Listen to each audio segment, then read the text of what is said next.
Hi everybody and welcome to another episode of Minecraft Disneyland. This is the series in which I explore the Minecraft recreation of Disneyland here on the Magical Dreams server. And while I do, I talk about the real life attractions from the real Disneyland.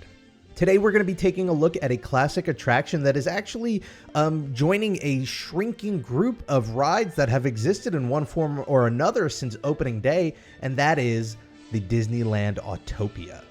Like I said, the Disneyland Autopia has existed in one form or another since July 17th, 1955, when Disneyland opened.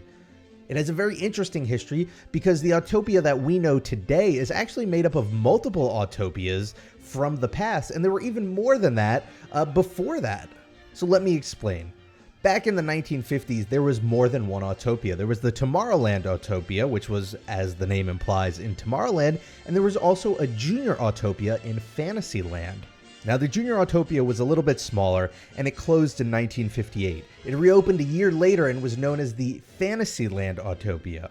Then you had what was named at the time the Midget Autopia, and that was actually a much smaller Autopia than the Junior Autopia. So you had these three different sizes, and each Autopia was essentially built to accommodate children of different ages so that everyone could ride the Autopia. However, the popularity of It's a Small World caused the Midget Autopia to close in 1968 because they needed room to make way for a new path to It's a Small World. And then later in 1999, both the Tomorrowland Autopia and the Fantasyland Autopia were closed down, and then in 2000 they were opened as one combined larger Autopia that was presented by Chevron. Now, the concept of the Autopia is an interesting one. A lot of people wonder why the Autopia would be in Tomorrowland, because Tomorrowland is a place for the future and looking forward and technology, and Autopia admittedly is a bunch of cars on a miniature highway. None of it really seems that futuristic. You have to remember this attraction opened in 1955, and at that point President Eisenhower had not yet signed the interstate highway legislation, and so there was no interstate system in the United States. And so this concept of this free-form highway system where you could go from state to state really quickly actually was pretty futuristic at the time.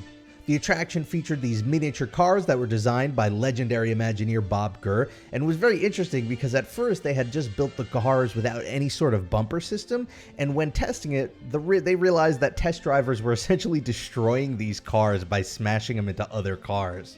And at this point, there wasn't a guide rail, so even when they put bumpers on the cars, they were still crashing into the other cars and causing issues. So they put up a guide rail that we have today.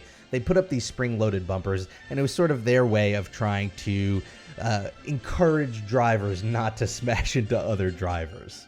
And of course, like many Disneyland attractions, it went on to be rebuilt and re-themed in other Disney parks around the world, most notably in Walt Disney World, where you had the Grand Prix Raceway, which then later became known as Tomorrowland Indy Speedway, which is now today known as the Tomorrowland Speedway. So that's just a short and interesting look at the history of Autopia. Not only did this attraction inspire other attractions around the world, but it ranks among the very few, if not the only attraction that today exists as a combination of two attractions from the past. As always, I want to thank you all for watching. Whatever you're doing this week, make the most of it because it makes it that much better. If you want to reach out to me, I'm at RobPlays on Twitter. Have a fantastic week, and I'll see you next time for the next Minecraft Disneyland. Bye, everybody.